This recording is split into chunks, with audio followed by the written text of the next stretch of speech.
মই ৰাষ্ট্ৰীয় ওলামাই কাউন্সিল খেলিম আৰু এইটো হাইকমাণ্ডে পঠাইছে। এতিয়া হাইকমাণ্ডে কি সিদ্ধান্ত লয় এইটো হাইকমাণ্ডে সিদ্ধান্ত ল'ব।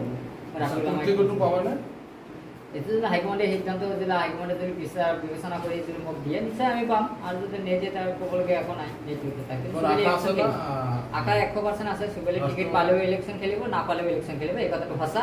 ৰকিবুল আৰু বদৰুদ্দিন আজমলক ঘূৰাব লাগিব, কাৰণ অসমত যিমান কৰাপশ্যন চলিছে, যিমান আমাৰ অত্যাচাৰ চলিছে, এই অত্যাচাৰ একমাত্ৰ মৌলানা বদৰুদ্দিন আজমলৰ জৰিয়তে হৈছে আৰু তথা ৰকিবুলৰ কাম হৈছে।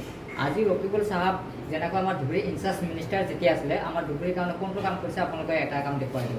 আজি ৰকিবুলৰ জৰিয়তে আজি BTC হত্যাকাৰী হৈছিল, কিমান লাখ লাখ মানুহ কৰিছিলে, আৰু ৰকিবুল এতিয়া লণ্ডনত খেল চাবলৈ গৈছে। এইফালে মানুহ মৰি হত্যাকাৰী হৈ মানুহ মৰিছে, মাৰি আছে, আৰু সিহঁতে মন্ত্ৰীজন ক'ত? লণ্ডনত।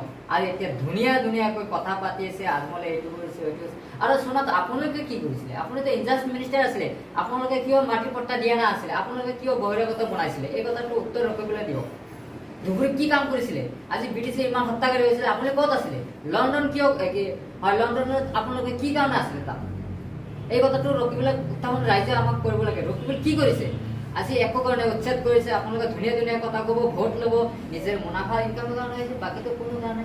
গতিকে আমি আমাৰ যি বেদনা, গতিকে সেইটো আমি হ'ল আমাৰ ধুবুৰী সমষ্টিখন এনেকুৱা এটা সমষ্টি যে ধুবুৰী কনষ্টিটিউৱেঞ্চি মানে ভেৰি বেকৱাৰ্ড, যিটো কোৱা হয়, মানে বেক অফ ৰিভাৰ চুইট ইৰিগেশ্যন, এইটো এটা মানে ভেৰি ইম্পৰ্টেণ্ট প্ৰব্লেম।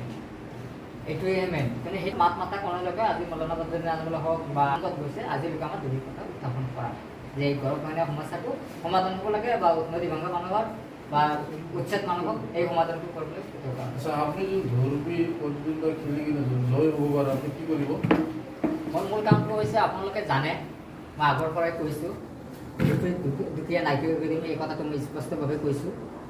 এটা টাইম লাগিব, 6 মাহ বা 1 বছৰমান টাইম লাগে।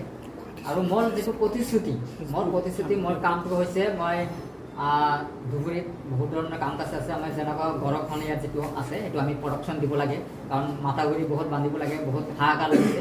দ্বিতীয় নম্বৰ কথা হৈছে মাটিৰ পাট্টা সকলোকে দিব লাগে, যিবিলাক ভূমিহীন মানুহ আছে তাক দিব লাগে। তাৰপিছত চুবুৰীয়ে আৰু কি খাব?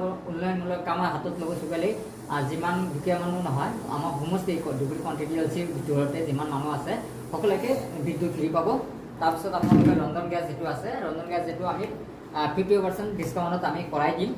তাৰপিছত আপোনালোকৰ লেখা পঢ়া কাৰণে বা কোনোবা মানুহ বেমাৰত পৰিছে, যিমান টকা লাগে, যিমান ট্ৰিটমেণ্ট কৰাৰ কাৰণে যিমান সুবিধা লাগে, সকলোখিনি আমি কৰি দিম। তাৰপিছত ধৰক ৰাস্তা ঘাটৰ কাম বহুত ধৰণৰ কৰিবলগীয়া আছে। যেনেকুৱা ধৰক আমাৰ ধুবুৰী ধৰক টিলাপাৰা এটা ৰাস্তা আছে, টিলাপাৰাৰ পৰা লখিমপুৰ যিটো আহিব যাওঁতে মানে গোৱালপাৰা হৈ আহিব লাগে। গতিকে আমি সেই ৰাস্তা যদি এটা বনাই দিব পাৰোঁ বা দলং এটা কৰি দিব পাৰোঁ, সেইকাৰণে আমাৰ কাৰণে ভাল।